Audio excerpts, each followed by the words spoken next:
അസ്സലാമു അലൈക്കും വറഹ്മത്തുള്ളാ.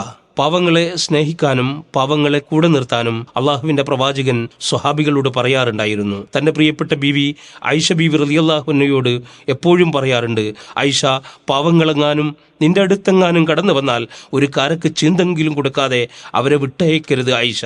എന്നും പാവങ്ങളായ ആളുകളെ അള്ളാഹുവിന്റെ റസൂൽ നെഞ്ചോട് ചേർത്തിരുന്നു, കൂടെ ഇരുത്തിയിരുന്നു. അവരോട് കാരുണ്യം ചെയ്യാൻ വേണ്ടി സ്വഹാബത്തിനോട് ഉപദേശിച്ചിരുന്നു.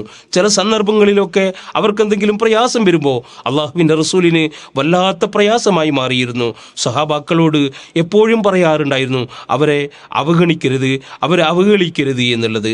ആ രൂപത്തിൽ സഹാബാക്കൾ അവരെ കൂട്ടിച്ചേർത്തിരുന്നു. അവരെ കൂടെ നിന്നുകൊണ്ട് ഇസ്ലാമിക ആദർശവുമായിട്ട് മുന്നോട്ട് പോകാൻ അവർക്ക് കഴിഞ്ഞിരുന്നു. ഒരു ഘട്ടത്തിൽ റസൂലുള്ളാഹി സ്വല്ലല്ലാഹു അലൈഹി വസല്ലം പറഞ്ഞിരുന്നു, ഞാൻ അവരുടെ കൂട്ടത്തിൽ ഉൾപ്പെടാനാണ് ആഗ്രഹിക്കുന്നത്. അത്രയും പാവങ്ങളെ സ്നേഹിക്കാനാണ് റസൂലുള്ളാഹി സ്വല്ലല്ലാഹു അലൈഹി വസല്ലമ ശ്രമിച്ചത്.